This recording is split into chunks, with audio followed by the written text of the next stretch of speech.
mes premières lignes de basique, j'ai dû les écrire quand j'avais 10 ans. Donc, ça va faire 40 ans que les ordinateurs sont dans mon univers. Voilà. Je sais pas ce que j'ai fait en fait sur le Minitel. Est-ce que j'ai pété le Minitel ou est-ce que j'ai pété le site web de TF1? Peut-être que c'est le site web de TF1 que j'ai pété quand même, parce que je pense pas que j'avais accès au serveur Minitel. J'ai dû péter le site web de TF1. Alors attends, le site web de TF1 n'était plus accessible par ta faute. Ouais, c'est ça, oui. Et ils t'ont viré suite à ça ou t'as gardé le...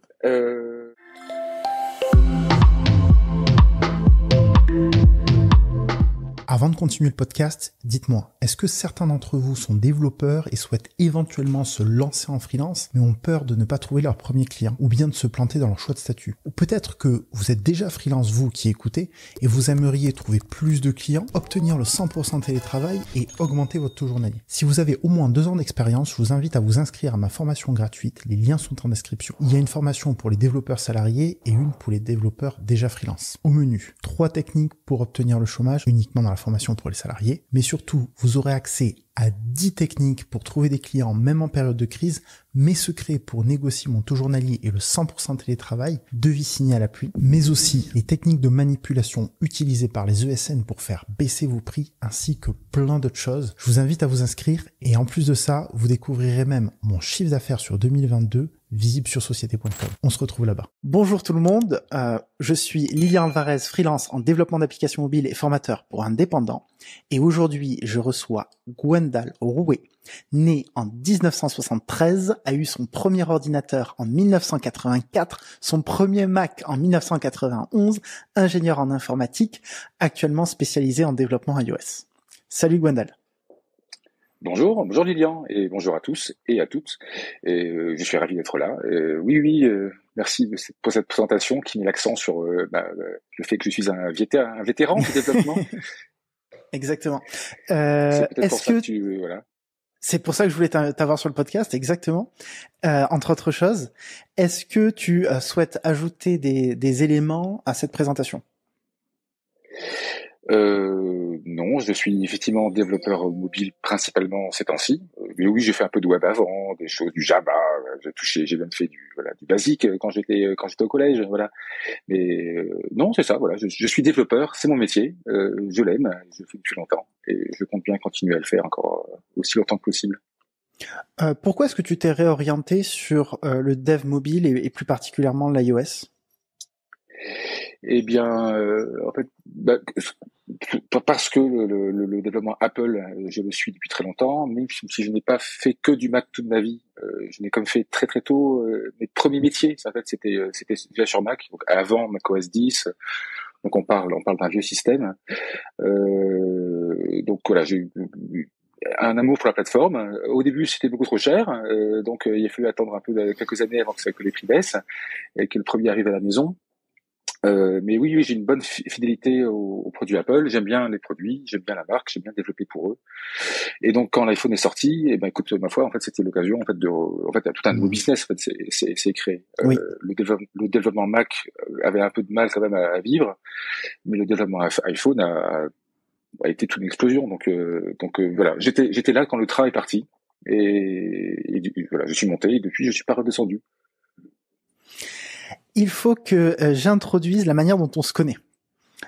Puisqu'en fait, pour les gens qui nous écoutent, qui n'ont pas tout ce contexte-là, on a travaillé ensemble pendant plusieurs mois, je me souviens plus exactement la durée, sur l'application de livraison de courses et de drive de Carrefour, 6 mois, tu me fais signe. Et je vais raconter une petite anecdote. La manière dont tu nous as été présenté, donc par le tech lead de Carrefour, Yanis, c'est qu'il nous a dit voilà, j'ai un nouveau membre qui va arriver, il est trop fort. Il nous a vendu, il nous a dit franchement il va envoyer du lourd ce nouveau développeur. Du coup on était assez enthousiaste à l'idée de te recevoir. Pour la petite anecdote d'ailleurs, on était, je crois, à ce moment-là, une dizaine ou 8 ou 10 dans l'équipe, hein, donc c'est une grosse équipe quand même, l'équipe de Carrefour. Et ouais, donc on était super enthousiastes à l'idée de t'avoir dans l'équipe. Et je me souviens plus à quelle période ça a été pendant que t'étais là, mais ça m'a marqué. Yanis donc nous a donné un test technique à faire sur Coding Game. Alors moi j'ai horreur de ces trucs-là. Je suis très mauvais en algorithmie en plus. Et je me souviens, donc en fait c'est le test technique qui nous a donné à faire parce que c'est un test technique qu'on va faire passer, je crois, aux nouveaux membres de l'équipe. Et tu l'as fait, je crois, en l'espace de 13 ou 14 minutes. Enfin, c'était hallucinant. T'as eu 100% juste. Moi, je me souviens, j'ai utilisé tout le temps imparti, je crois, quasiment. Et j'ai eu 30 ou 40%. Et je me suis dit, mon Dieu, mais il est trop fort, cet enfoiré. sur quoi il marche. Et j'étais assez impressionné, non seulement de par ta capacité à résoudre des problèmes complexes, mais aussi parce que t'es au quotidien. Moi, je trouvais que t'étais super sympathique. C'était super agréable de travailler avec toi. Donc, je suis très heureux de te recevoir aujourd'hui sur le podcast. Merci. Oui, c'était bizarre ce test. Je sais pas. Ça fait, en fait, même de ma carrière, en fait, j'ai très très peu fait de tests. En fait, tous les métiers que j'ai eu, tous les postes que j'ai eu, quasiment se sont faits par connaissance. Comment déjà on dit, tu sais, quand on entre via quelqu'un d'autre, tu sais, par recommandation, par connaissance. Donc voilà, la recommandation. J'ai très rarement fait des tests. Oui, bah c'était un test de codeur, mais codeur, voilà, je fais ça depuis très longtemps. C'est peut-être juste ça en fait. C'est peut-être juste les années qui s'expriment. C'est ça. Et donc toi aussi, Lilian, si tu poursuis il faut que je continue là, c'est ça. Voilà, tu feras ces tests-là en un quart d'heure. En tout cas, merci Yanis. C'est gentil ce que tu me racontes sur mon arrivée à Carrefour, et compris donc la manière dont heureusement, on dirait que mon arrivée ne vous a pas, vous avez été content, et toi en particulier. Oui, tant mieux si, donc j'étais très sympa. On sait jamais si on est sympa aussi. Mais oui, on fait tous le même métier de toute façon. On a les mêmes missions qu'il y a à faire. Donc on le fait avec peut-être pas forcément les mêmes, je sais pas comment dire. Voilà, de toute façon, nous sommes un métier qui a besoin de transmission, donc moi j'adore en fait travailler avec des développeurs de tous âges et de tout niveau d'expérience. Les meilleurs que moi, j'apprends des choses d'eux. Les moins bons, en fait, j'apprends à apprendre, ce qui est bon aussi. Et, en fait, on ne fait que voilà. Donc moi j'étais content d'arriver dans une équipe assez jeune comme ça. Très vite, j'ai un peu crevé l'abcès en demandant la première réunion physique où j'ai enfin pu voir tout le monde pas en visio, mais en vrai, où donc mes poils blancs étaient vraiment bien visibles. Mais en fait, vous savez quel âge j'ai quand même? J'ai demandé ça. En fait, oui, il savait déjà, parce que Yanis avait déjà vendu la mèche. Merci Yanis. Donc mon effet était un peu raté. Mais oui. Donc oui. Qu'est-ce que j'ai envie de te dire, répondre là-dessus? Donc oui, en codant, oui. Peut-être la différence, même si on commence déjà à entrer dans peut-être des détails. Bref, j'ai surtout travaillé en entreprise de service, et donc et non pas en étant employé donc d'une d'entreprises qui font un produit. Donc en fait, je change souvent de mission et de projet et de technologie et de gens aussi. Donc peut-être que c'est ça aussi qui fait à la longue fait que alors qu'est-ce qu'on voit à ça à la longue? On voit beaucoup de choses différentes. Des fois, on a la chance de reprendre des vieux projets, les faire évoluer, mais des fois, on a aussi la chance d'avoir des tout neufs, tout nouveaux. On peut commencer à zéro, ce qui est toujours super parce que ça permet aussi de tenter des choses, d'exercer ce qu'on a cru apprendre, voir si ça marche ou ça marche pas. Voilà. Grosso modo, pour résumer, j'ai juste de l'expérience. C'est surtout ça, je pense, qui vous a été étonnant pour le test. Ça fait combien de temps maintenant que tu fais du développement, à peu près? T'as une idée? Eh bien, donc j'aurai 50 ans comme quelques jours, et mes premières lignes de basique, j'ai dû les écrire quand j'avais 10 ans. Donc, ça va faire 40 ans que les ordinateurs sont dans mon univers, voilà. Je vois. J'ai une petite question avant qu'on aborde un sujet que je voulais absolument aborder avec toi, qui est ton projet open source que tu as développé, GRDB. Est-ce que t'as une manière aujourd'hui de fonctionner lorsque tu te présentes en entretien, notamment auprès de responsables techniques, que ce soit de tech lead, de CTO, de directeur technique, quand t'es amené à avoir des discussions techniques, comment est-ce que tu te présentes? Et au-delà de cette question-là, comment est-ce que tu introduis tes contributions open source si tant est que tu les introduis? Alors, un peu comme je te disais tout à l'heure, en fait, je passe rarement des entretiens, mais tu vois, j'en ai eu un pour Carrefour. Il a fallu que je parle à Yanis et à Xavier et à Benoît pour réussir à rentrer chez vous, chez Carrefour. Typiquement, je n'ai pas besoin d'introduire mon travail open source parce qu'en fait, les gens m'en parlent spontanément. Et tu as raison de parler de GRDB. GRDB, c'est pour les gens qui veulent pas faire du core data, si j'ose dire. Ils veulent faire du SQLite de manière un peu plus libre. Donc ce projet existe depuis 7 ans maintenant. Donc il a évolué voilà, tranquillement, bon an mal an. J'ajoute des choses, je passe à Swift 3, à Swift 4, à Swift 5, etc., à 5 await. Bref, je le maintiens avec grand plaisir. Ça me prend un peu de temps, mais ça reste tout à fait dans mes. Enfin, je n'ai pas de problème pour le maintenir. Et du coup, ce produit-là est en bonne réputation. Cette réputation, en fait, rejaillit sur moi. Et donc, en fait, le fait d'avoir travaillé en open source fait que, en fait, ce n'est pas à moi de l'introduire, c'est on m'interroge dessus. Ce n'est d'ailleurs pas forcément par des gens qui veulent utiliser GRDB.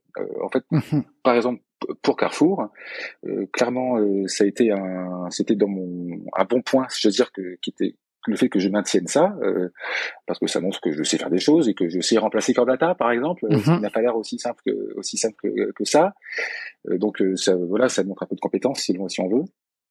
Mais il y a aussi des clients, mais en revanche à Carrefour, on n'utilise pas GRDB, c'est-à-dire qu'en fait là, l'open source n'a servi que uniquement servi à montrer ma capacité à maintenir un projet sur le long terme, à faire du support, à savoir parler, faire des API qui parlent à des collègues développeurs, c'est-à-dire en fait à faire des outils utilisables. Et donc ça, je pense que c'est ça qui a beaucoup attiré, en tout cas Yanis, quand il m'avait parlé de ça.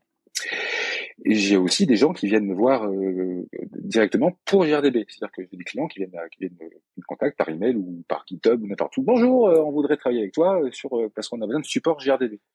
Et auquel cas, tu sais, c'est un peu classique. Hein, tu sais, le produit open source est gratuit, mais en fait, tu gagnes un peu d'argent en support. En support, voilà, en étant les gens. Donc voilà, il y a déjà eu quelques missions de ce genre-là. J'en suis très très très heureux parce que voilà, ça montre que ça marche et que les gens sont contents. Donc c'est super. Voilà. Donc pour répondre à ta question, je pense que ma position elle est un peu particulière parce que je ne suis pas un développeur open source comme d'autres. Alors, qu'est-ce que je veux dire par là? Bien sûr que si, il y a plein de gens comme moi, c'est pas ça que je veux dire. Je ne suis pas spécial. Mais une question qu'on peut se poser quand on est développeur et qu'on veut, tiens, on dit j'ai un peu de temps à moi, et si je contribue à l'open source, peut-être que ça peut m'aider pour mon CV, et puis peut-être que je pourrais dire des choses pendant un entretien. Très bonne idée. Et là, en fait, se pose la question et alors, est-ce que je contribue à des projets existants, ma foi, en corrigeant des issues, en ajoutant des features, en contribuant sur les forums en support, parce que tout ça aussi, en fait, hein, les contributions de type bien sûr, support, documentation, tout ça, c'est communication, tout ça, c'est faire des blogs de posts, des blog posts, tout ça, c'est sur des contributions open source, c'est pas que le code. Donc, est-ce que je m'embarque dans un projet existant, et donc il y en a plein à choisir, vraiment une myriade, ou est-ce que non, je fais un truc à moi. Bon, alors, là, Gwendal, moi j'ai fait que des trucs à moi. J'ai très très peu contribué, enfin très très peu souvent contribué à des choses open source. La seule chose un peu comme ça qu'on peut dire que je fasse aujourd'hui, c'est des fois ma bobine, je la mets sur les forums du langage Swift, tu sais, sur forum forum.swift.org, qui est donc le forum du langage Swift, où donc Apple développe en public, ma foi, hein, les évolutions du langage Swift, avec un système assez formel de proposals qu'on peut discuter, etc. Des fois, donc là-dessus, je dis mais attention, vous avez oublié ici, vous avez oublié ça, et puis surtout pensez bien à nous, patati patata. Donc c'est aussi une forme de contribution open source, mais même en fait là-dedans, je crois que le poids que peut avoir ma voix, si j'en ai, ce qui n'est pas sûr, parce qu'Apple est c'est comme eux qui verrouillent ça de manière très très stricte. En fait, je pense vient de GRDB. En fait, voilà. Voilà, moi je peux te parler des gens qui se lancent dans un projet open source et le maintiennent pendant des années. Voilà. Donc je peux te parler de ça, de comment maintenir un projet open source pendant des années. Alors, là-dessus j'ai fait l'expérience. Justement, moi je suis curieux. Alors déjà pour recontextualiser, GRDB c'est quand même plus de 6000 stars sur GitHub, ce qui est pas rien. Je crois que c'est un des projets, enfin une des librairies avec le plus de stars sur GitHub dans le milieu de l'iOS. On n'est pas loin, non? On doit être dans le. Oui, c'est bien. Je suis très fier. Je pense que tu peux. Ouais. Tu peux. Oui. Est-ce que tu peux nous raconter la genèse de ce projet? Et ouais, juste la genèse pour commencer, ouais. Oui, tu as raison, c'est une bonne question, parce qu'en fait, tout bon projet, en fait, commence par un besoin, en fait, et après, donc le besoin, il était très, très, très simple.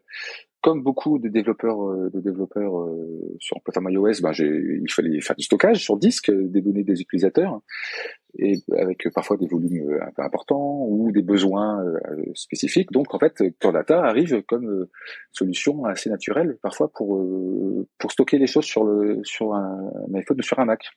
Mm-hmm. Core Data, bibliothèque framework fait par Apple, forcément ça peut être que bien.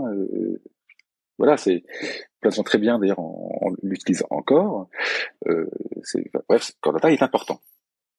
Et puis comme un jour je disais sur Twitter ou sur Mastodon, personne n'a été viré pour utiliser Core Data.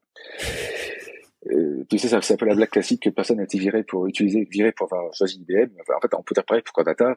On peut pas te reprocher de choisir Core Data. Donc voilà. Donc, comme tout le monde, j'ai fait du Core Data. Et un de nos projets, ça fait longtemps, ça, donc pour un client. Oui, je peux le dire. Le client, c'était donc Autolib. Autolib, c'était le service de voitures en libre accès à louer qui était dans Paris il y a quelques années avant que ça s'arrête de fonctionner, avant que la concession à Paris soit terminée.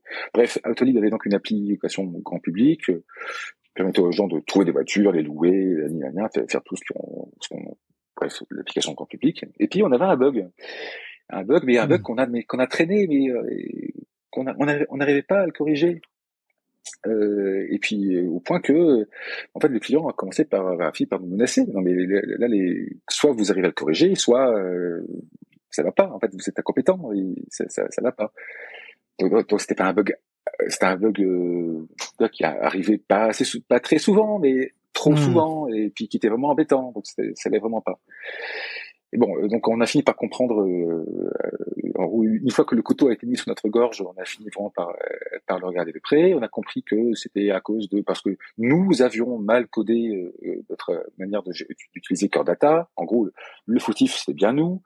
Bien sûr, c'est notre code qui ne marchait pas parce que donc nous utilisions mal Core Data. Il y avait plusieurs processus en parallèle. Tout le monde modifiait des objets mutables, enfin des objets parce qu'on parle de l'époque Objective-C, on n'avait pas encore inventé Swift, toutes les notions de immutability n'étaient pas encore bien ancrées dans toutes les têtes, tout ça. Donc, bon, forcément, on avait des horribles race conditions dégueulasses et donc ça plantait.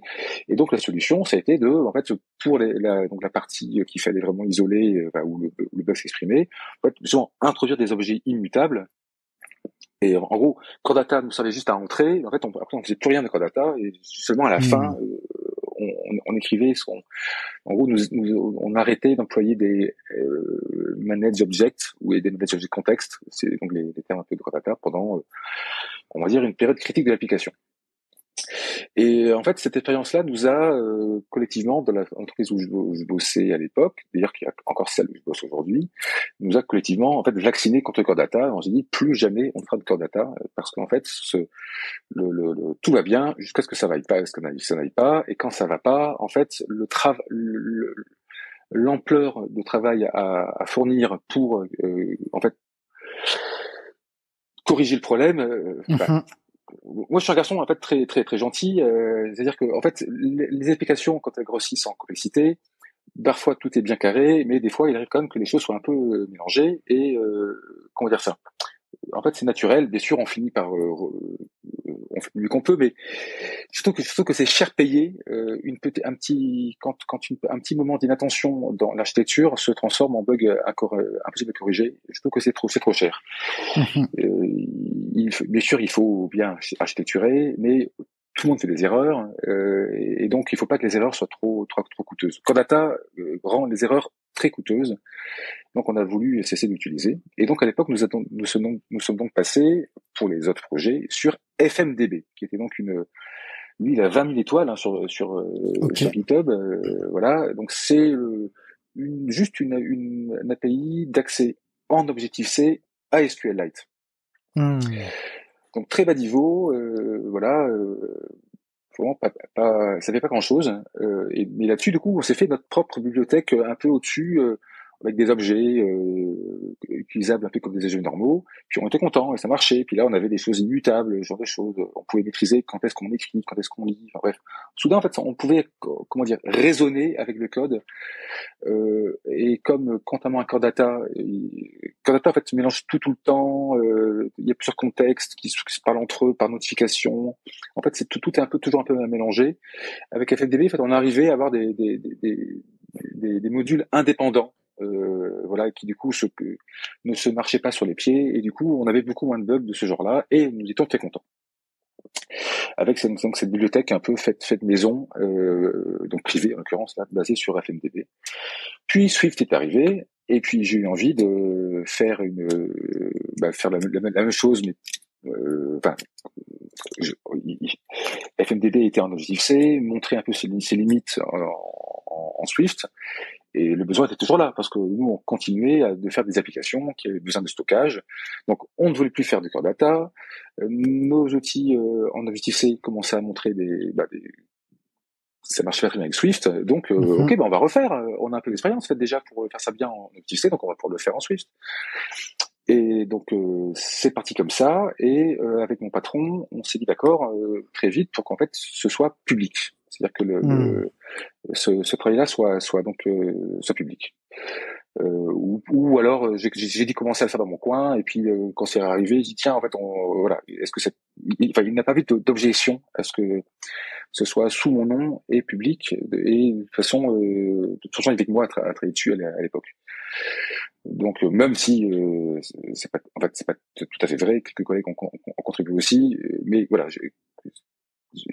j'avais pris en main le lead de ce projet, basé aussi sur donc mon expérience passée sur la bibliothèque privée en Objective-C.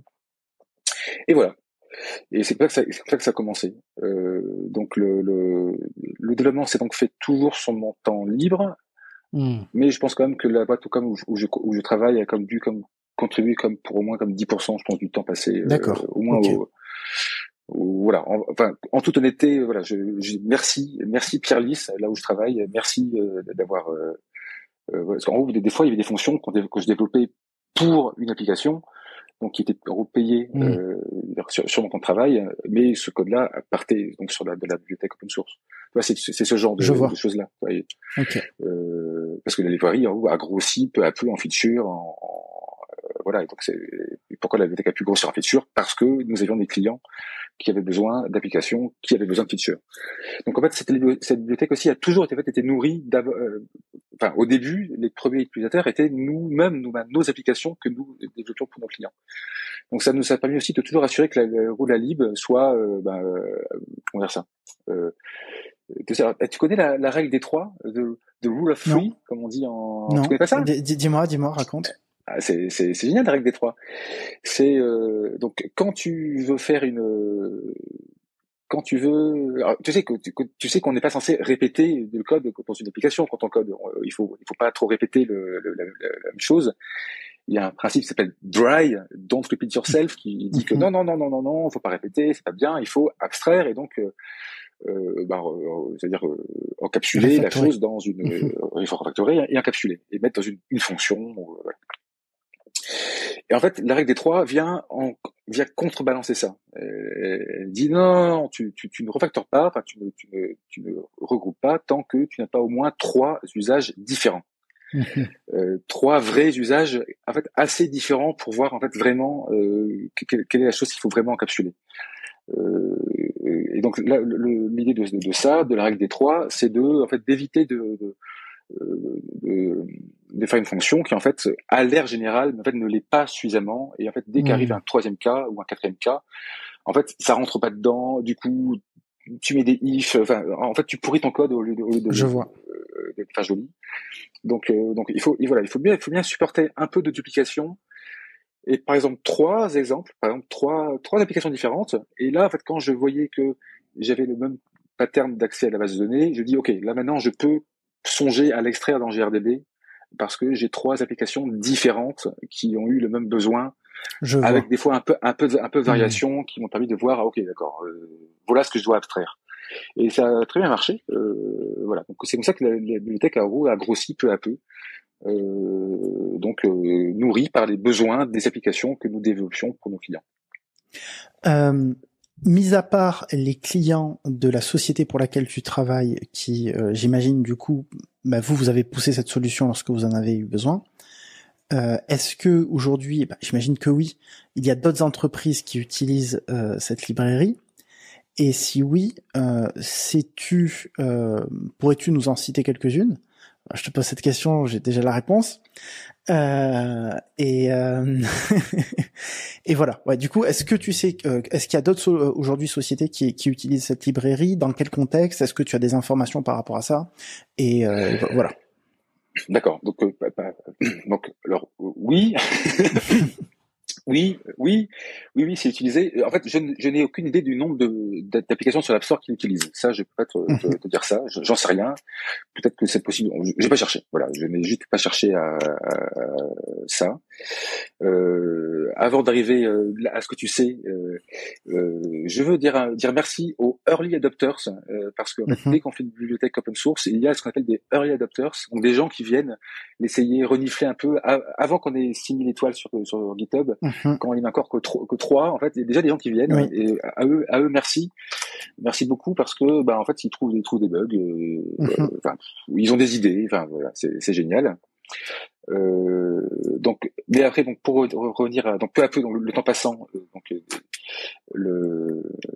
oui, j'ai pu, en fait, les entreprises dont je sais qui utilisent GRDB, en fait, je le sais pas tellement par GitHub, en fait, mais par justement les demandes, les fois où j'ai été embauché pour travailler dessus. Alors, il y a une petite application qui est bien, je crois que ça s'appelle Monday, je crois que c'est une application de gestion de tâches et de projets. Ça me dit quelque chose, oui. Monday.com ou Monday. Ça doit être ça. Ouais, oui, c'est connu, ils font beaucoup de pubs. Ouais, Monday, ils font des GRDB. Il y a aussi DuckDuckGo, je crois qu'il y a un browser DuckDuckGo, voilà, il y a du GRDB dedans aussi.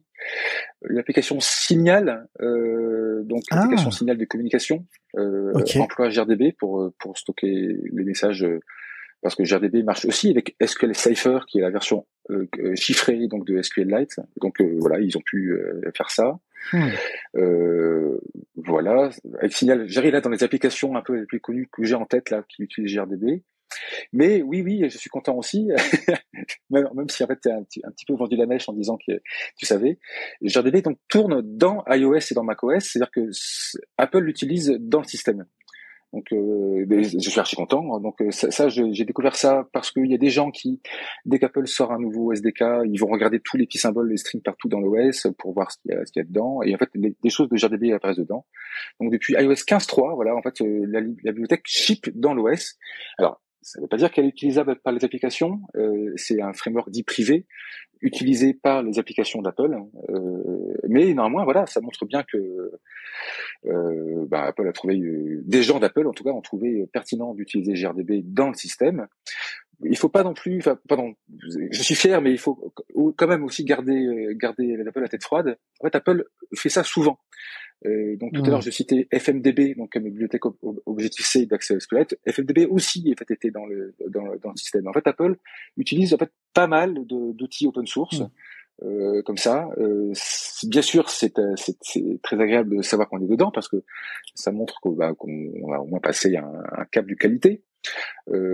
Peut-être que des gens d'Apple m'ont créé des issues sur GitHub, j'en sais rien parce que de toute façon ils ne l'auraient pas dit s'ils étaient d'Apple. Je sais pas. En fait, je sais pas je sais pas. Mais voilà, ce qui est sûr, c'est que donc voilà, ça tombe dedans. Donc bien sûr, je suis très très content. C'est quoi? C'est ça montre que l'outil fonctionne et au moins trouve un intérêt pour des gens qu'on croit en tout cas être un petit peu exigeants en termes de qualité de logiciel. Donc Est-ce qu'ils le sont vraiment chez Apple? J'en sais rien au fond, mais on va dire que oui. On va dire que oui. Voilà. Donc, est-ce que ça répond à ta question, Lilian, sur les Oui, gens qui utilisent? oui, et je suis curieux de savoir comment est-ce que tu as découvert, parce que tu nous parlais des symboles, mais Oui. concrètement, qu'est-ce qui se passe en fait? Comment est-ce que, à partir d'un exécutable, ou je sais pas, le code de iOS, je doute qu'il soit open source, corrige-moi si je me trompe, Tout à comment fait. est-ce... Ouais. Alors, donc, c'est pas moi qui l'ai fait, et là, en fait, on rentre dans des choses techniques que je maîtrise pas très bien. En fait, je pense que beaucoup, en fait, à la base, ils travaillent sur Xcode, parce qu'en fait, dans les simulateurs qui viennent, donc, tu sais, dès que tu installes Xcode, tu viens avec plein de simulateurs, y compris en fait Mhm. avec des bêtas. Donc, en fait, là, par exemple, aujourd'hui, Xcode 15 bêta 8 vient avec iOS 17 bêta dans les simulateurs. Et en fait, lui qui en fait contient en fait un petit OS, hein. Il boot iOS 17 bêta dans le simulateur. Tu sais que c'est après on rentre dans des discussions un peu subtiles entre est-ce que c'est un simulateur, un émulateur. Mhm. En fait non, c'est un vrai simulateur. Il tourne en fait, il fait tourner du du vrai code ARM. Tu vois, c'est pas qu'il émule un iPhone, c'est qu'il en fait, il fait tourner un iPhone.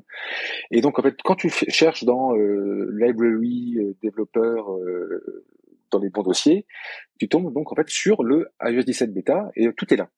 Et donc tu as donc tous les frameworks bien sûr qui sont compilés, comme tu dis les liens, tout ça ce n'est pas du code public, donc on a que accès aux versions compilées donc de tous ces Mhm. frameworks d'Apple, mais ces versions compilées en fait contiennent des informations et ces informations en fait peuvent être extraites avec des outils. Et là, c'est là que je ne peux pas citer parce que là, on atteint la limite de ma compétence, euh, mais qui permettent, qui sont en fait très importants en fait, pour les gens qui reverse engineer le système. Mhm. Alors là maintenant en Swift c'est un peu moins le cas, enfin, à voir, mais typiquement à l'époque Objective-C, beaucoup de gens en fait cherchaient tout ce qui était API privé. Mais qu'est-ce qu'on peut vraiment appeler sur UI View Controller? Mais qu'est-ce qu'on peut vraiment appeler sur Mhm. UI Image? Est-ce qu'il n'y a pas des trucs qui m'intéressent pour faire ci, faire cela? Est-ce que j'ai pas un bug ici? Et il y a des gens qui sont très très très bons, bien meilleurs que moi, tu sais, qui savent, ils savent swizzler telle méthode, la remplacer au runtime par autre chose. Mhm.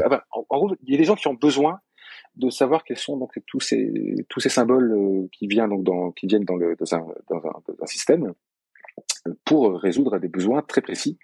Voilà. Et donc typiquement ces gens-là, en fait, une fois qu'ils ont donc analysé tous les SDK, en fait, ils publient, je sais pas où, n'importe où en ligne, sur Google, sur GitHub.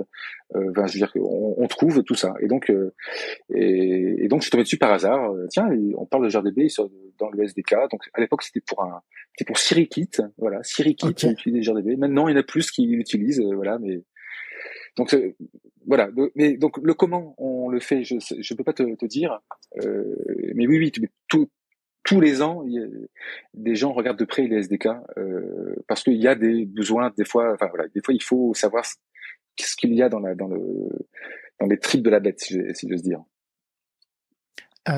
Tu as déjà abordé le sujet. Je voulais savoir comment ça se passait d'un point de vue financier. Est-ce que tu gagnes de l'argent avec cette librairie? Aujourd'hui, tu es salarié, tu me corrigeras si je me trompe, d'une entreprise, d'une société de prestation de services. Est-ce que toi, à titre personnel, tu gagnes de l'argent? Si oui, comment? Tu nous parlais de support. Est-ce que ce support-là, c'est ton entreprise, c'est l'entreprise pour laquelle tu es salarié qui le vend? Est-ce que peux nous expliquer un petit peu le modèle économique de comment est-ce que tu gagnes de l'argent avec ce projet? Très bien. Donc je gagne de l'argent de ce projet en étant salarié. Hmm. En fait, non. En gros, je suis salarié et je ne gagne. Pardon. Donc, je ne fais pas ce projet-là pour l'argent. Voilà, ça, il faut le dire clairement. Même si je suis content, le sponsoring GitHub me fait un petit 13e mois, on va dire quand Ok, même, quand même. bon an, mal an. Oui, oui, donc je suis quand même content. Mais je ne peux pas en vivre du tout.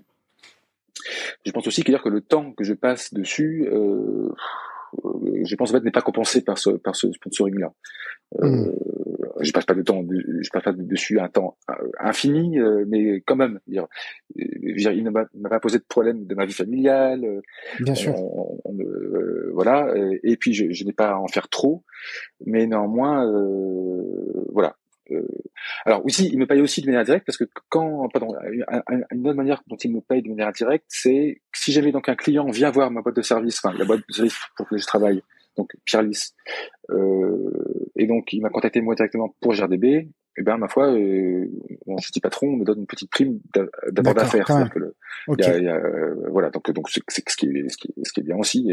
Merci patron, merci patron. Mhm. Est-ce que c'est lui qui m'exploite ou est-ce que c'est moi qui l'exploite? Des fois, je sais plus trop. Euh, mais voilà, en tout cas, on s'entend bien et donc voilà. Donc, mais clairement, ce n'est pas pour l'argent que je fais ça.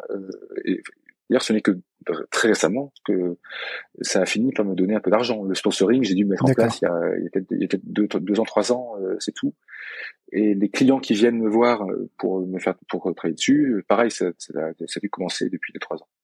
Est-ce que tu peux Pardon, nous oui. donner une part entre donc le sponsoring que tu as activé et les clients qui viennent pour du support en matière de revenus? euh, Le Qu'est-ce sponsoring qui... est largement supérieur. C'est le Ah ouais? sponsoring qui... Ah bah oui, oui parce qu'en fait, on a quelques clients qui viennent me faire travailler pour GRDB, mais en fait, c'est déjà peu, en fait, pas tant que ça. Là, le dernier s'appelle Wellspend, c'est une petite startup qui fait des applications pour réduire son temps d'écran sur son iPhone.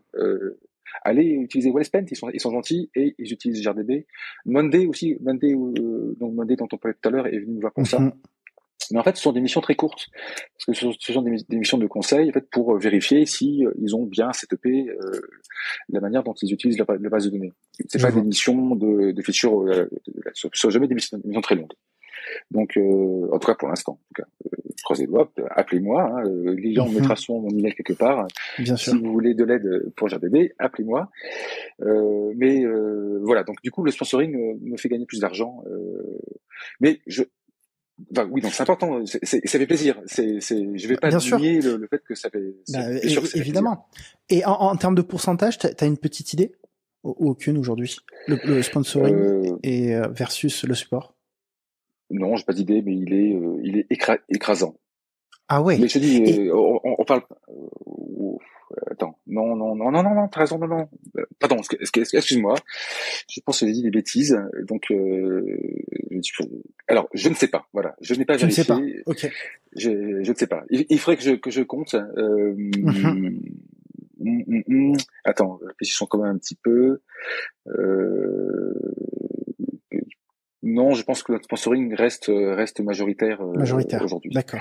Et Voilà. le sponsoring, il se manifeste comment? Ce sont des dons que font les gens qui utilisent la librairie par soutien, par... Alors, pour le sponsoring, j'ai utilisé donc la solution offerte par GitHub. C'est-à-dire que je n'ai pas cherché à mettre en place un compte PayPal ou je sais pas quoi. En fait, Mhm. pourquoi? Parce que je suis pas très bon moi en démarche administrative et donc je D'accord. voulais pas faire de bêtises avec les impôts et ce genre de choses là. Donc en Mhm. fait, GitHub le fait très bien. Il y a tout un onboarding bien fait. Alors du coup, ça passe par les États-Unis. J'ai dû Mhm. remplir des feuilles ici ou là, Ok. mais bon, au final c'est carré. Donc les gens cliquent sur le petit bouton cœur sur GitHub. Ils choisissent ce qu'ils veulent me donner. C'est libre. Et puis ça part sur un compte qui, en fait, après, Hmm. une fois qu'il atteint un certain niveau, est crédité sur le mien. Ça marche tout seul. J'ai pas besoin de m'en occuper. À vrai dire, c'est idéal, voilà. Et je suis au carré avec les impôts, ce qui me rassure. Parce qu'on sait, Euh, enfin, voilà, je suis pas assez bon là-dedans. je suis assez surpris quand même que ce soit le sponsoring finalement qui prenne la passe, enfin qui prenne le pas en matière de volume par rapport au support. Et je vais te dire pourquoi. Mhm. Parce que j'ai un ami à moi, Martin, s'il écoute ce podcast, je lui passe le bonjour, qui était stagiaire, ça remonte à plusieurs années, pour une start-up qui s'appelait Trafic.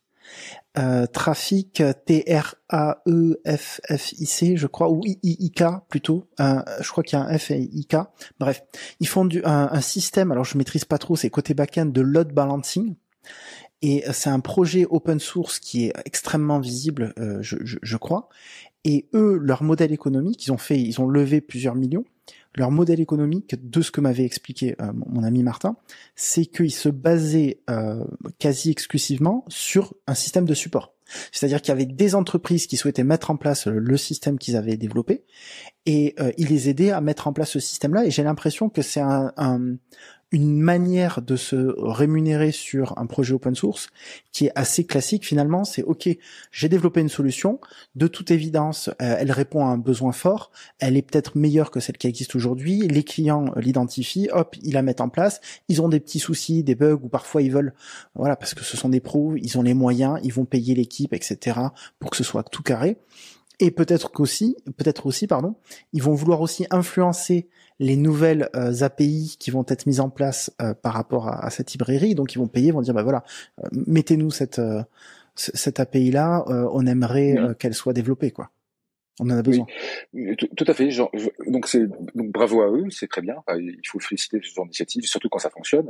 Bravo. Donc bien sûr, se faire payer sur le support, en fait c'est un classique de l'open source Mhm. pour le rendre donc soutenable. Surtout pour les gens en fait pour qui l'open source est pardon pour ceux qui ont envie en fait, d'en faire un revenu Oui, suffisant en fait. bien sûr. Alors c'est là où en fait moi j'ai un luxe infini, c'est que en fait je suis déjà payé. J'ai déjà un salaire. Mhm. Donc en fait, je n'ai jamais fait ce projet-là dans le but de gagner de l'argent. L'argent que je Mhm. gagne avec, il me fait plaisir, mais c'est du bonus. Et tu vois, quand je dis que c'est un 13e mois, je ne peux pas en vivre. Bien Et sûr. d'ailleurs, je ne fais que des erreurs si on doit aller par là. Par exemple, la bibliothèque, elle est tellement documentée que en fait, la plupart des gens trouvent leur réponse directement dans la Hmm. documentation. Les gens qui posent des questions sur GitHub, je réponds d'ailleurs donc spontanément, assez rapidement, souvent de manière positive. Enfin, je résous. Je pense que j'ai une moyenne de clôture des issues sur GitHub qui doit être inférieure à la semaine, enfin, voire Ah on est ouais, peut-être à 3 jours. d'accord. Waouh. Je vais très Ah ouais, vite. c'est Voilà, je vais très extraordinaire. vite. Je suis là, je travaille, je suis Mhm. sur mon Mac. Des fois, je vais à GitHub. Tiens, il y a une notif. C'est quoi? Ah ben oui, c'est ça. Souvent, c'est simple. Mhm. Donc, mais en fait, au fond, c'est pourquoi? C'est parce que c'est pas que je suis con, c'est qu'en fait, j'aime être bénévole en fait Hmm. sur ce projet-là. L'argent que je gagne, en fait, je fais un peu je le fais pourquoi? Parce que pour que mon ego en fait soit un petit peu quand même l'échouillé, si j'ose dire. Mhm. Mais c'est à la base un projet profondément bénévole. Je reprends l'exemple de Core Data tout à l'heure dont j'ai parlé. Core Data qui est très bien, bien sûr, c'est super. Sauf quand ça marche plus. Mais bon, bref, vive Core Data. Core Data, il y a tout un business autour de Core Data. Des gens vendent des livres sur Core Data. Et en fait, c'est très bien. Bravo les gens qui écrivent des livres sur Core Data. Il y a clairement de l'argent à se faire là-dessus, puisque Core Data est une bibliothèque qui en fait recèle des pièges. Voilà, parce que Hmm. c'est super, hein, sauf que si c'était si super que ça, il y aurait peut-être pas besoin de livres en fait pour savoir s'en servir. Donc voilà. Donc Core Data typiquement une bibliothèque qui crée son business. Et donc des gens ont bien vu et s'en servent. Bah, j'ai pas fait de bouquin sur GRDB. Voilà. Peut-être que je pourrais en faire un. En fait, ça m'ennuie déjà. Mhm. Mais en gros, donc pour répondre à ta question, oui, bien sûr, il y a donc bien sûr des modèles économiques open source qui sont viables. Je suis un exemple de quelque chose qui n'a pas voulu prendre ce chemin-là en fait. Et d'ailleurs, en passant, ça m'a aussi intéressé quand tu as parlé des entreprises qui, en fait, en payant aussi permettent d'influencer un peu sur la direction du Mhm. projet. Je suis ravi de pas être soumis à ce genre d'influence, en fait. Je Hmm. suis très content. Pourquoi? Voilà. Pourquoi, c'est ça? Oui. Eh bien, parce que je n'ai pas confiance dans les boîtes pour savoir ce qui est bon. Hmm.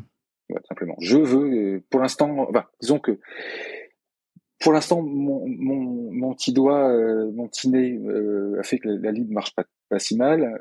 J'écoute bien sûr les idées d'autrui. Faut pas croire. Bien sûr, je suis nourri constamment Mhm. des idées d'autrui. J'adore qu'on me donne des idées. Il y en a plein que je n'aurais pas eu tout seul. Et donc, merci tout le monde. Mais j'ai bien avoir le dernier mot et ne pas du tout sentir de relation de subordination quand il s'agit de savoir ce qui doit aller ou pas dans la bibliothèque. Je n'ai jamais eu de problème moral à mettre du code dans cette bibliothèque et je veux que ça continue comme ça. En fait, sinon, je vais perdre le goût de la maintenir. Tu vois, quand ça deviendra du boulot, je pense que Hmm. ça va, ce sera la fin en fait. Ça Donc, va gâcher le plaisir. ce sera la fin. Voilà. Voilà, ce sera la fin. Je vais raconter une petite anecdote. J'ai en fin d'école d'ingénieur, enfin j'avais même pas fini mon école d'ingénieur, j'étais encore stagiaire. J'ai développé un logiciel qui s'appelait Zone de chasse que j'ai fermé en août 2021 ou 2022 plutôt, si je dis pas de bêtises, qui avait pour objectif de cartographier les territoires de chasse, les points stratégiques, etc., et de les partager entre chasseurs, parce qu'il se trouve que tous les chasseurs ne maîtrisent pas parfaitement la carte de leur territoire de chasse, et donc ils peuvent parfois, sans mauvaise volonté, même s'il y en a qui l'ont, aller dans des territoires où ils n'ont pas le droit de chasser, donc des réserves, etc., etc., et ça peut poser des problèmes d'accident, comme on le voit tous les ans, malheureusement, en France. Et donc, j'avais pas mal travaillé sur la carte, et l'une des fonctionnalités qui m'avait été demandée par mes clients, c'était les fonds de cartes. Les fonds de cartes, notamment d'IGN, donc il y avait des cadastres. Les cadastres, c'était le plus important parce qu'en fait, il y avait les parcelles. Et pour cartographier précisément le territoire, en fait, on se basait j'apposais les cadastres et donc on avait la carte IGN, etc. Et j'avais creusé, j'ai utilisé une vieille technologie qui s'appelait Titanium pour développer une application cross-platform qui a été rachetée ensuite par Accelerator et ils ont fermé en fait. C'est pour ça aussi que j'ai arrêté le projet. Ils ont coupé le projet, ils le maintiennent plus, etc. Je crois qu'ils l'ont mis open source maintenant, mais le projet est complètement arrêté. Et en plus, j'utilisais aussi leur solution de mobile backend as a service, donc qui était un équivalent finalement à Firebase. Et bref, du coup, j'avais une carte et pour afficher ces fonds de carte, j'avais pas les API donc d'Apple, d'iOS, etc. et d'Android pour pouvoir afficher ces fonds de carte. Et donc, j'utilisais des librairies tierces qui avaient été développées, notamment par un professeur d'université allemand. Et je me souviens, je lui avais demandé en fait s'il pouvait développer parce que je devais passer, je crois, c'était un user agent. Il y avait une méthode grosso modo, j'avais ce user agent à passer pour afficher les fonds de carte, etc. C'était la galère et il y avait que sa librairie qui était disponible parce que voilà, l'outil, il y avait personne qui l'utilisait, il faut le reconnaître, on devait être 2 en France, tu vois, à développer sur cette techno. Et donc je lui envoie un message, etc. On commence à discuter et j'ai fini par embaucher ce professeur d'université allemand. Je me souviens même plus combien je l'ai payé à l'époque, ça devait être dans les je sais pas moi, dans les 500, 800 euros, j'ai dû payer pour qu'il me mette à jour et qu'il me rajoute ce que je voulais pour faire marcher ce foutu fond de carte. Et je me souviens un soir, il avait des problèmes techniques qu'il n'arrivait pas à résoudre. Et moi, j'étais fou parce que j'avais engagé mon argent, tu vois. J'étais à fond dans le truc. Je me faisais harceler tous les jours par les clients qui me disaient, ouais, quand est-ce que ça sort? Quand est-ce que ça sort? Et je me souviens un jour, j'avais fait une visio avec lui à distance. Donc lui, en plus, il parlait dans sa barbe avec un accent très germanique, tu vois. Et je comprenais absolument rien à ce qu'il me racontait. Et en fait, j'avais l'impression, tu sais, d'être son canard en plastique. Tu vois ce que je veux dire, tu vois, à qui il est en train d'expliquer son problème, tu vois. Et je me souviens, pendant 1 heure, j'étais chez mes parents, il y a mon père qui me regardait, qui dit, qu'est-ce qui se passe ici? Moi qui essayais de dialoguer, et qui était là, I'm sorry, I don't understand, can you repeat? Et finalement, il a réussi à le faire. Je sais même plus comment la conversation s'est terminée. Je crois qu'il a fini par raccrocher. Je crois qu'il a même pas, il a pas bien raccroché. On voyait encore le bord de son Mac. Enfin bref, c'était folklorique. Bref, c'est une petite anecdote comme ça qui m'est venue à l'esprit quand tu racontais cette histoire. Gentil okay. monsieur. Tu vois, il a quand même réussi quand même. Mais c'est que oui. T'avais envie qu'il le fasse et tu lui as donné des sous pour qu'il le fasse. Je l'ai motivé.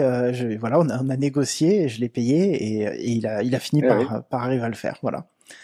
Mais ouais, c'est qu'une aventure quoi. Écoute, voilà, si un jour tu viens me voir pour quelque chose sur GRDB, je te donnerai des sous, voilà. Bonne idée, t'as raison. Non, mais sur ça d'ailleurs, c'est marrant en fait. Il y a des gens qui me posent des questions publiques, donc c'est très bien, tu vois, les gens sur GitHub, voilà, c'est super. Et des fois, des gens me contactent pour me poser des questions sur l'univers privé. Et là, ma réponse, c'est la suivante. Écoute, si c'est privé, c'est payant. Donc, pose-moi la question sur GitHub ou sur les forums, je sais pas où. Il faut absolument que ce soit public et je réponds aussi toujours. Du coup, en fait, je réponds à la personne, mais toujours dans un cadre qui, si on veut, élargi un peu. Enfin, il s'agit toujours que la réponse puisse servir à d'autres gens, quoi. Exactement. Mais bon, mais c'est parce que je suis c'est le projet quand j'ai dit tout à l'heure bénévole, et ça. Donc, je sais que toi, tu fais une chaîne sur l'auto-entrepreneuriat et le freelance, Pour les tout ça. freelances, Donc, oui. tout à fait. Donc, je sais que tu es très, très intéressé par comment utiliser donc ses compétences pour gagner sa vie. Enfin, c'est un peu ça. Je résume trop, bien sûr, mais Non, mais c'est la c'est tout clé. à fait ça, ouais. Et donc là, en fait, c'est que j'arrive avec un peu un projet qui est tout l'inverse. C'est qu'au faire comment utiliser son temps sans être payé. À condition que vous ayez déjà un travail voilà, qui vous nourrit. Oui, mais je pense que c'est un projet quand même qui indirectement te sert, puisque finalement tu es, on pourrait dire freelance entre guillemets, entre gros guillemets, dans une société de prestation de services. Donc t'es vendu finalement presque comme un freelance, enfin c'est juste que t'as un intermédiaire en plus finalement. Oui, c'est Et vrai. je pense, c'est ça. Hein. Et finalement, ce projet GitHub là, c'est une très très belle carte de visite qui te permet d'être bien plus convaincant en entretien par rapport à un profil classique lambda qui n'a pas cette contribution, qui n'a pas ces 6000 stars sur son CV. Voilà, ça là-dessus, je suis d'accord. Ça, c'est bon pour mon CV. Ça c'est vrai. Et, oui. Et ouais. Du coup, je vais. Ouais, vas-y, dis-moi. Non, je t'en prie, vas-y. Je vais te challenger un petit peu. Tu n'as jamais, ça t'est jamais traversé l'esprit, parce que ça fait 40 ans maintenant que tu m'as dit que tu faisais du développement, de lancer. Oui, c'est ça. Ouais. Peut-être pas un projet donc open source, mais plutôt un projet SaaS ou à minima une application mobile. Peut-être que tu l'as déjà fait, gratuite ou payante. Est-ce que tu as déjà eu cette volonté de lancer un produit direct to consumer, donc qui va pas servir des développeurs, mais le grand public? Alors, donc pas rien qui n'est vraiment vu le jour comme ça. Je ne suis, tu vois, pourquoi je suis employé et pas entrepreneur, même si j'ai été freelance un temps aussi, hein, j'ai fait ça. J'ai Pendant fait combien de temps? Pendant, ça a duré 2 ans. Ah oui, quand même. Ouais, mais voilà, ça c'est pas mon. Enfin, tu vois, j'arrivais à trouver des clients, il y a pas de souci. Je travaillais aussi, voilà. Mais mais quoi, je n'ai pas l'âme d'un entrepreneur. Voilà, je vais La dire, partie commerciale, ouais. je peux pas le dire oh, c'était pas désagréable hein, d'avoir des gens, de les convaincre, tout ça. Non, oui, même si, oui, il y a pas, oui, je suis pas très commercial. Enfin, je veux dire, c'est pas tu me feras pas vendre un tapis, voilà, par exemple, c'est ça. Tu vois, j'ai pas le bagou, j'ai pas forcément toujours le nez pour la fibre commerciale. Donc je délègue cette chose-là à des gens qui savent le faire mieux que moi. Et c'est pour ça en fait que je suis salarié, voilà, développeur salarié, parce que là je fais mon métier est bien, donc développeur. Ça n'empêche pas d'avoir comment dire ça, d'être pertinent des fois sur des sujets commerciaux, mais n'empêche que voilà, des gens le font bien mieux que moi. Donc non, je n'ai jamais eu l'opportunité de trouver un produit grand public comme ça. Enfin, j'ai pas d'idée en fait, intéressante à te dire. Oui, sûrement des fois j'ai dû rêver des choses, mais non. En plus, comme on disait, je suis dans le service, donc en fait, je vois beaucoup de choses en fait. Tu vois, je vois beaucoup de projets différents. C'est assez amusant. La mission dure 3 mois, 6 mois, 1 an, ça dépend, mais bon an, mal an, à force que le temps passe, j'ai vu pas mal de choses et j'aime bien en fait cette variété-là. J'aime beaucoup. Faites du service, c'est chouette le service. Carrément. Oui. Je crois que tu as fait un tweet parce que j'ai préparé cet entretien. J'espère que ça se voit pour les auditeurs sur ChatGPT et le développement.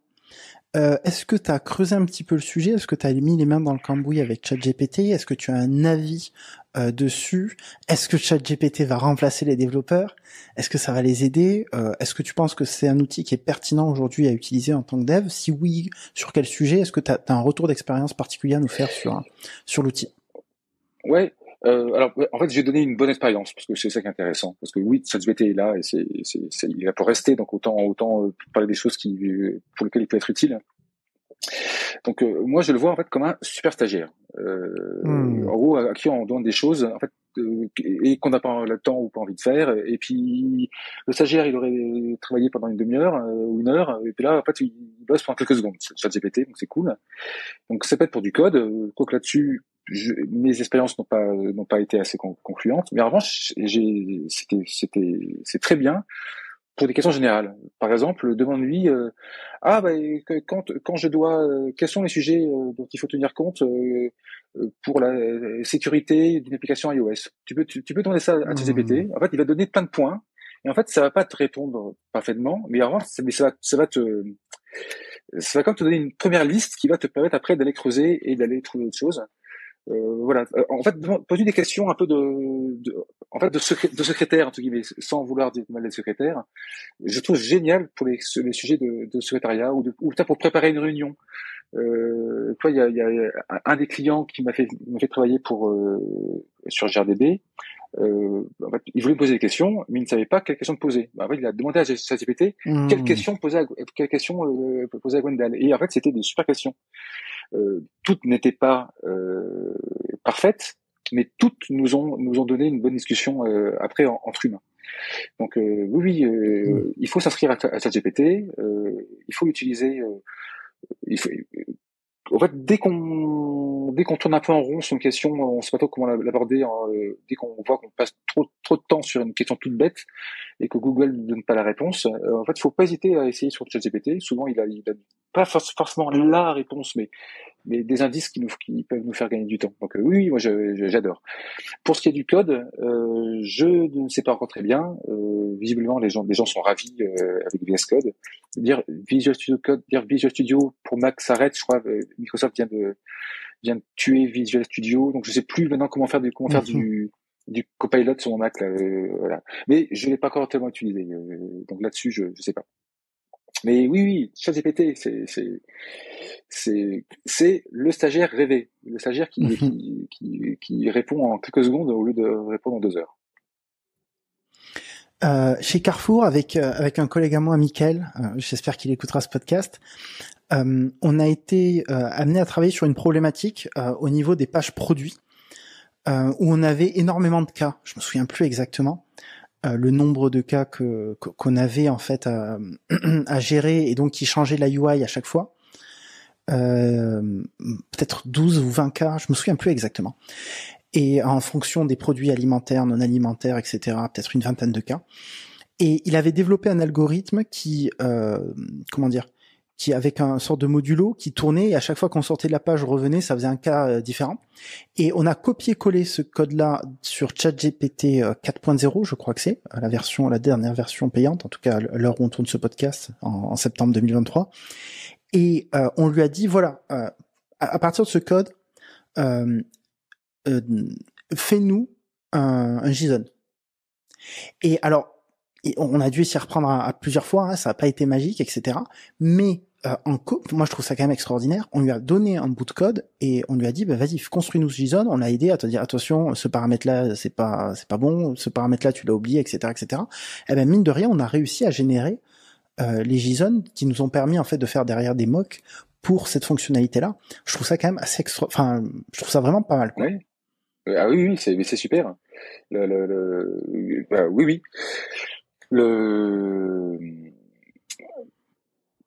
Je pense que bientôt, en fait, dès aujourd'hui, en fait, voilà, il faut avoir sa petite fenêtre de ChatGPT ouverte sur son Mac. En fait, moi, ce que je me dis, c'est comment dire, tu sais, quand on voit qu'on met un peu trop de temps à faire quelque chose, en fait, je pense que il faut essayer d'acquérir une espèce de réflexe d'aller chercher chez ChatGPT pour pas continuer encore à chercher, parce que si ça se trouve il aura une réponse tellement, oui, c'est vrai. il va vraiment accélérer. Pour moi c'est ça. Et voilà, donc sachant que bien sûr il faut contrôler. J'avais envie de dire c'est comme l'abus d'alcool est dangereux pour la santé. L'utilisation aveugle de ce que répond ChatGPT est dangereuse. Voilà, peut-être que ça va devenir une mention obligatoire bientôt. Mais voilà, une fois que ceci est faite, oui. Et même la version gratuite, hein, déjà elle donne des choses déjà très très très utiles. Donc Donc, ouais. Donc après, est-ce que notre métier va être remplacé? Écoute, il y a des choses qui vont être remplacées, c'est sûr. Je sais pas très bien lesquelles, mais en fait, les tâches que nous aimons le moins, en fait, sans doute. Voilà, les tâches que nous aimons le moins vont être remplacées. Les plus répétitives, les, Mhm. les plus barbantes. Déjà maintenant, c'est tout con, mais enfin, on n'est pas au niveau de ChatGPT, mais dans Xcode, si j'active la correction orthographique, vous savez que vous pouvez activer la correction orthographique dans Xcode, mais on n'y pense pas parce que c'est du code, on se dit il peut pas. En fait, s'il peut, mais on n'est pas dans l'IA très complexe, là, on est dans des choses qui Mhm. tournent depuis déjà des années. Mais en fait, donc toutes ces tâches mondaines qu'en fait on n'aime pas faire, bien sûr, l'IA va peu à peu toutes les remplacer. Dans l'autocomplete, voilà. On verra ce qu'Apple nous fait hein, là-dessus. Mhm. On les attend un peu au tournant. Hein. J'avoue que là, à la WWDC dernière, j'étais un peu déçu. Tu vois, je me disais, alors quand même là, c'est l'année de ChatGPT. Ils vont comme pas. Mhm. Est-ce qu'ils peuvent ne rien faire? Ben oui, ils peuvent ne rien faire. Donc ils n'ont rien annoncé. Ils n'ont rien annoncé sur ce sujet-là, mais voilà, j'ose espérer que des choses vont arriver, si peut-être du coup au prochain Xcode, mais enfin pas le 15, euh, mais il y a tellement d'outils, il y a tant de choses à faire avec l'IA. Il y a pas que, en fait, il n'y a pas que il y a pas que le, mince, pardon, tu sais l'outil qui nous pond du code Mhm. ou la version conversationnelle de ChatGPT. Il y a d'autres IA possibles en fait. Donc j'ai hâte de voir ça. On a de la chance hein, d'arriver à ce moment-là. C'est plutôt rigolo. Hein. Oui, tout à fait. C'est vrai. Oui, c'est plutôt chouette. Ça, le côté ChatGPT où les intelligences artificielles vont remplacer les développeurs, ça me fait penser peut-être à tort, tu sais, aux outils no-code. Bon, moi, j'ai beaucoup entendu au début des outils no-code, à la sortie des outils no-code, que ça y est, ça allait remplacer, il y avait plus à avoir besoin de développeurs parce qu'en fait, il y avait ces outils no-code là qui, en fait, sont des surcouches tout simplement qui permettent de développer sans maîtriser le code des applications. Et alors, je pense que ça a sa place hein, clairement dans le marché, surtout pour les gens qui n'ont pas la connaissance du langage informatique, etc. Mais je pense aussi, pour de ma modeste expérience maintenant de, je sais pas, 8 ans en informatique, 6, 7, 8 ans en informatique, qu'il faut quand même parvenir, que ce soit ChatGPT ou un outil no-code, à décrire concrètement le besoin qu'on veut développer, ce qu'on veut mettre en place. Et mine de rien, je veux pas être mauvaise langue, mais j'ai l'impression que c'est une compétence qui est assez rare, mine de rien. Même pour avoir travaillé avec des product owners compétents, parvenir à faire un ticket Jira clair sur les attendus Bien sûr. et penser à tous les cas, Tu, qu'est-ce qui tu, se passe quand il y a tu, plus de connexion internet, qu'est-ce qui se passe quand il y a plus d'espace mémoire. Enfin, c'est pas évident. C'est tu, tu, tu, tu as tout à fait raison. Il y a deux choses que ChatGPT est encore loin, on va dire, de pouvoir faire tout seul. En fait, déjà, c'est une certaine expertise technique. En fait, enfin, oui. nous, voilà. Toi, typiquement, je ne me sens pas du tout menacé par ça parce que je sais des choses que cette machine ne sait pas encore du tout. Enfin, Mhm. voilà. Mais ça va aussi justement dans la capacité pardon. Euh,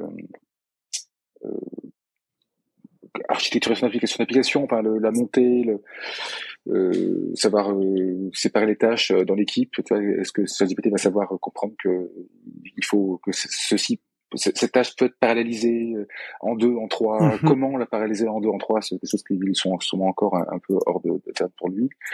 Et puis tu as tout à fait raison, Lilian, de mentionner l'expression de besoin. Parce que oui, moi aussi, dans mes années d'expérience de service, je sais bien que les clients eux-mêmes ne savent pas exprimer toujours très bien leurs besoins. Donc en fait, une partie de notre boulot assis à nous, les informaticiens, en fait, c'est de le traduire Mhm. en besoin informatique et de remplir tous les trous. Enfin, soit de corriger enfin, voir des défauts dans la demande, d'une part, conseiller, parce qu'il y a aussi des conseillers pour essayer Mhm. de les choses se passent mieux, et bien sûr faire tout ce que le client ne saura jamais dire.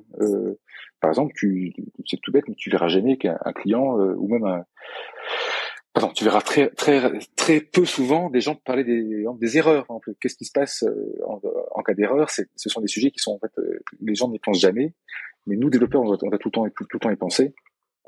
Et ce qui donne d'ailleurs des fois des applications qui se comportent pas très bien en cas d'erreur parce qu'en fait personne n'ayant voulu y penser, le développeur ne voulant surtout pas se faire gronder parce que je sais pas quoi, en fait l'erreur elle passe à la trappe. Mhm. Et des fois du coup on se retrouve avec des situations pas possibles où les gens ne peuvent plus bref, pardon, là je suis en train de faire une digression qui est sur qui est il y a des scénarios qui sont compliqués à établir, qui sont très liés au cas d'utilisation, au métier, aux spécifiques de l'application, au type de personnes auxquelles on s'adresse. Comme tu dis très bien, il faut des PM, PO et des développeurs très compétents en fait, pour savoir aussi, en fait, pour vraiment ciseler certaines expériences. Et là, l'IA on a encore quelques belles années devant nous, à mon avis, avant que l'IA puisse le faire. Je vais faire bien. Mais c'est pour ça que nous aussi, c'est aussi à nous, en fait, d'être pertinent en fait dans ces métiers-là en fait. Justement, c'est de pouvoir répondre à des besoins un petit peu du niveau qu'on attend de nous. Dire si on voit le métier de développeur comme quoi, ben, sortir quelques fonctions qui font des calculs ou bref du niveau de ce que ChatGPT peut faire, oui là on peut s'inquiéter.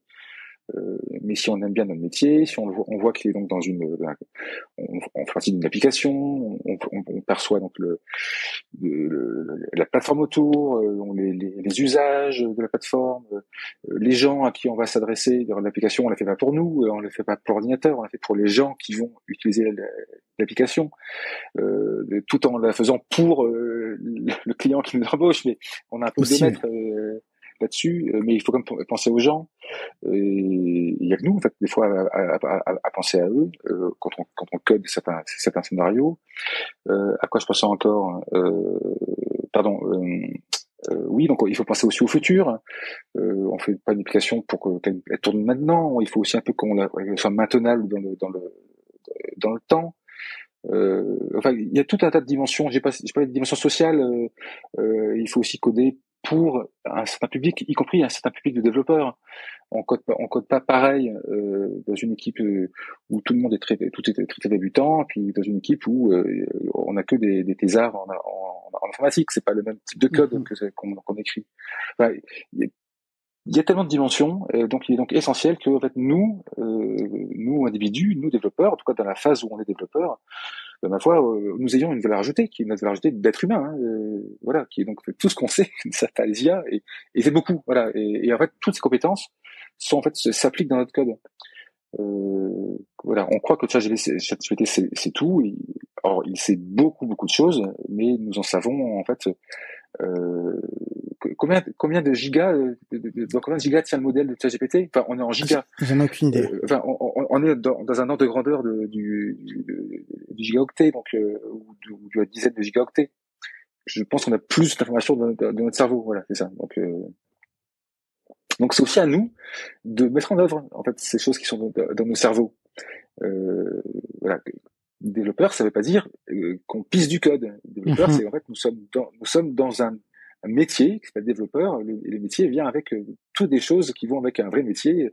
Donc des collègues, et il est tard, c'est le matin, des choses comme ça, mais qui a l'air d'être des choses qui peuvent en fait créer des défauts, mais en fait non, c'est des choses qui nous nourrissent. Moi j'ai hâte d'utiliser ces outils, ils ne m'inquiètent pas du tout, j'ai très hâte de les utiliser pour mon métier.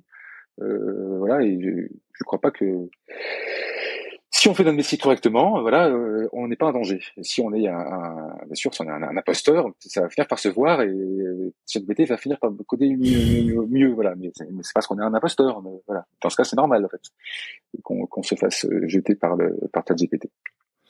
On arrive à la fin de l'épisode. J'ai quelques dernières questions. Je doute peut-être de certaines de tes réponses, mais sait-on jamais, tu vas peut-être me surprendre. Quel est le projet aujourd'hui dont tu es le plus fier? Tu parles de mon projet professionnel, c'est ça? Peu importe. Oui, bien sûr. On reste dans le cadre pro. Oui, on reste dans ce cadre-là. Oui, je suis très fier de JRDD. Et oui, celui dont je suis le plus fier, c'est celui qui est allé le plus loin. Donc, et longue vie à GRDB. Depuis que ce Swift Data est sorti, je sais que j'en ai encore pour 10 ans au moins de pertinence. Voilà. Donc, parce que Swift Data, c'est le successeur Swift de Core Data qui continue à marcher comme Core Data. Donc, du coup, moi, en fait, j'attendais qu'Apple sorte un truc pour me mettre hors jeu, en fait.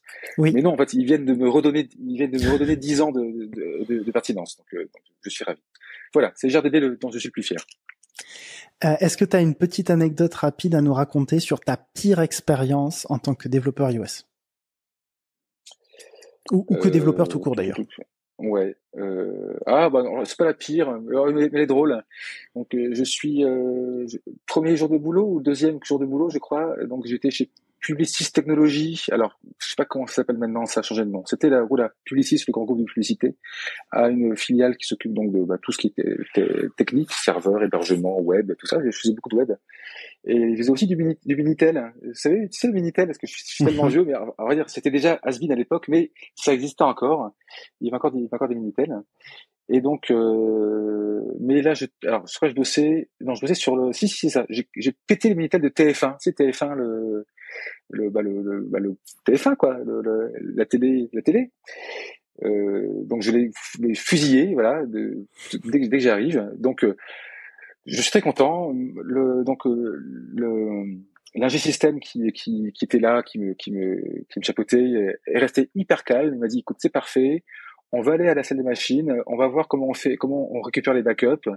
Et voilà. Donc, du coup, j'ai vu la salle des machines, la salle des cassettes de sauvegarde. Elle est où la cassette d'hier? Comment on fait une sauvegarde? Bref, je pense qu'on a mis 1 ou 2 heures à tout réparer, mais j'ai encore donc c'était affreux, parce que j'avais comme film comme une grosse boulette, donc dès le premier jour de mon arrivée. Mais merci Farzi, c'est Farzad Farid. Si un jour vous croisez Farzad Farid, Farzi, voilà, un homme au sang-froid légendaire. Donc attends, tu développais sur un Minitel et t'as explosé le Minitel. Je sais pas ce que j'ai fait en fait sur le Minitel. Est-ce que j'ai pété le Minitel ou est-ce que j'ai pété le site web de TF1? Peut-être que c'est le site web de TF1 que j'ai pété quand même, parce que je pense pas que j'avais accès au serveur Minitel. J'ai dû péter le site web de TF1. Alors attends, le site web de TF1 n'était plus accessible par ta faute. Ouais, c'est ça, oui, d'accord. Ah oui, quand même. Ouais. Oui, c'était une boulette. C'était une boulette. C'était pas bien. Et ils t'ont viré suite à ça ou t'as gardé le... Non. Alors, je pense aussi que le Farzad que j'évoquais en fait, a dû faire un écran très fort devant moi. En fait, je sais pas pourquoi il a été aussi gentil avec moi. Mais donc non. Donc TF1, okay. Si TF1 a appelé et a gueulé, ça n'est pas arrivé jusqu'à mes oreilles. Ok, incroyable. Donc voilà, j'ai dû être un ange gardien de veiller sur moi. Je pense que c'est Farzad. Ok. Oui, soyez gentils avec vos collègues qui font des boulettes, parce que les boulettes, on en fait tous, des grosses des fois. Voilà. Soyez gentils. C'est pas voilà. Quel est le pire conseil qu'on ait pu te donner pour ta carrière de développeur? Ça c'est un peu compliqué. Je cherche.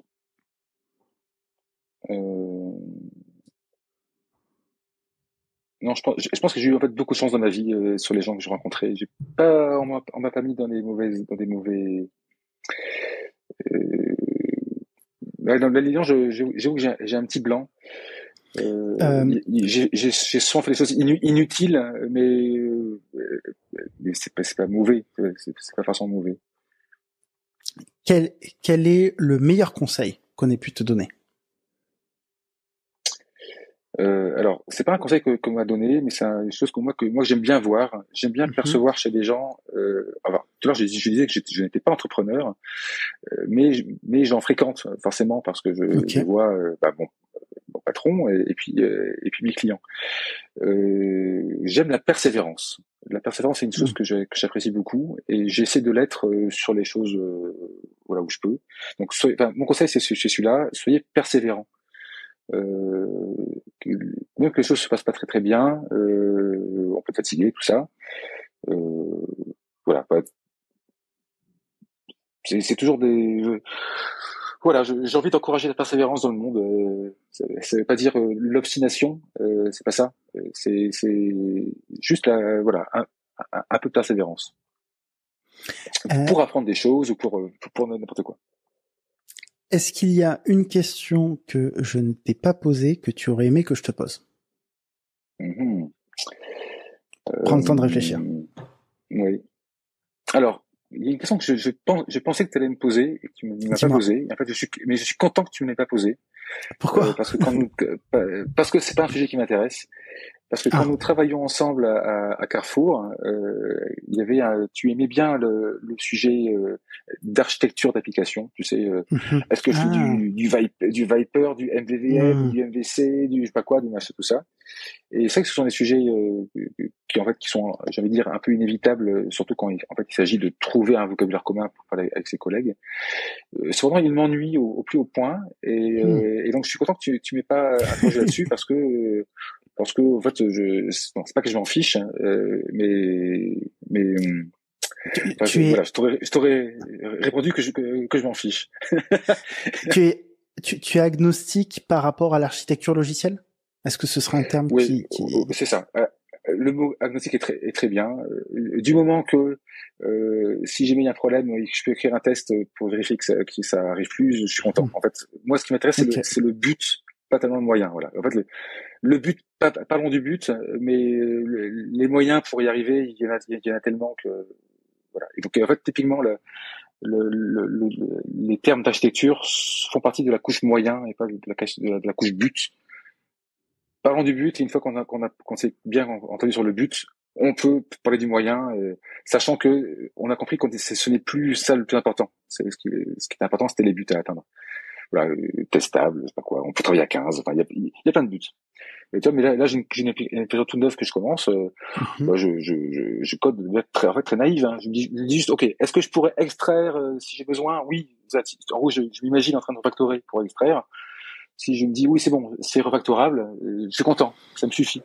Je suis pas obligé et du coup le code reste pour l'instant tout concon, surtout quand on est en phase un peu exploratoire, en phase de prototypage. En fait, tu peux pas coder architecturé quand tu prototypes parce que tu serais toujours coincé dans tu serais dans des événements trop petits, trop serrés. Tout est trop précis quand c'est trop architecturé. Donc commencer un peu, toujours commencer quelque chose de manière un peu. Quand on explore, il faut se donner il faut être très libre, des manches très larges, un pantalon souple. Et puis quand ça tourne un peu, qu'on est content et qu'on veut commencer à serrer des vis, voilà. Et là, on peut commencer à parler d'architecture. Mais donc, du coup, tu m'as pas posé la question là-dessus, donc en fait, on en a pas parlé. C'est moi qui en ai parlé finalement. Exactement, tu vois. Merci, donc je voulais éviter. Je me suis auto-piégé. Gwendal, pour les gens qui nous écoutent et qui ont envie de prendre contact avec toi, où est-ce qu'ils peuvent te retrouver? Eh bien, ils peuvent m'écrire par email, par exemple. Alors, ou sur Twitter. Non, Twitter, j'y vais plus trop, mais si, je suis quand même. Donc je suis GROUE, Groue, GROUE sur Twitter, donc X anciennement Twitter, sur GitHub. Et puis sur Mastodon aussi, mais sur Mastodon, je crois qu'il fait, oui, enfin voilà, aussi sur Mastodon. Et puis, c'est ça en fait, voilà. Je pense que Twitter, c'est déjà bien pour me contacter. Et si vous ne voulez pas donc me contacter par Twitter, parce que vous ne voulez pas aller sur le site d'Elon Musk, eh bien, allez, cherchez-moi sur Mastodon, vous me trouverez aussi. Ok, on mettra tous les liens en description, tu me les passeras. D'accord, super, oui, volontiers. Merci. Gwendal, merci beaucoup pour ta participation au podcast. Lilian, merci beaucoup de m'avoir invité. Merci à tous d'avoir écouté également.